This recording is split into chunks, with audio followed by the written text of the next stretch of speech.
Now, when the man disappears, what can women do while he's gone? Well, this is such a great question. It's a big one, which is she's getting close to him and he's getting close to her. And what happens is we get these luscious feelings of attachment. You know, you're mine, I love you and so forth. It's just, when you eat a meal and it's really good, it's like you're taking it in. You go, I love it. I love it. Or ice cream. I love although I don't have ice cream anymore, but I love ice cream. I'm 65. It just goes right to my belly. I work really hard to keep this really flat belly, and then I go eat ice cream. It'll take me a month to get it off. It just, anyway, that's a big story when I talk about health. But anyway, back to back to relationships. So we have this attachment, and when guys have to learn. If you look at Buddhism and a lot of the ancient scriptures and so forth from around the world, men have to practice detachment. Detachment is really important, to hold on to the moment but let go. And it was really a big lesson for men more so than women, because for men, when you attach, then you go to your female side. That's our female side. Detachment is a masculine energy quality. It's a testosterone quality. Attachment is actually a female quality. It's a good thing. And so women were taught, be attached, not a problem. But men particularly were taught to do meditation techniques and follow this detachment thing, become monks, give up things and so forth. And that strengthens their masculinity. What people don't know about me is actually long before I became relationship expert around 29 years old, I was a celibate monk for 9 years. That's probably why I understand women so well.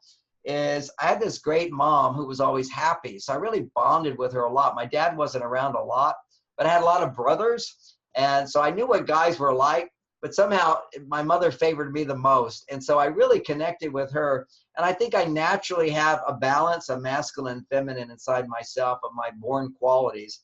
So for me personally, I needed to be a monk to really come back and experience my independence, my self-sufficiency, my detachment, all those qualities I cultured over 9 years. I mean, I didn't even masturbate for 9 years. I mean, I was totally separate from sex, which allowed me to actually control sexual energy more, but also most importantly, come back to my male side and experience my inner happiness just from being independent.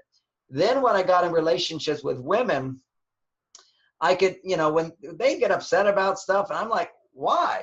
But I didn't get defensive because I knew myself. I didn't feel like anything was wrong with me, but I was curious about them. It's when we don't have our own source of happiness.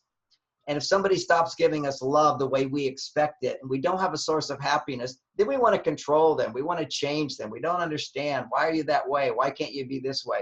So I think my foundation in having a spiritual practice that allowed me to find inner happiness, where I wasn't dependent on somebody else for happiness, although I am dependent on my wife and my family and my job to become happier. There's no question about that. But my baseline, I got it covered. I think particularly every young person needs to find that. And every older person should have found that, but they often haven't.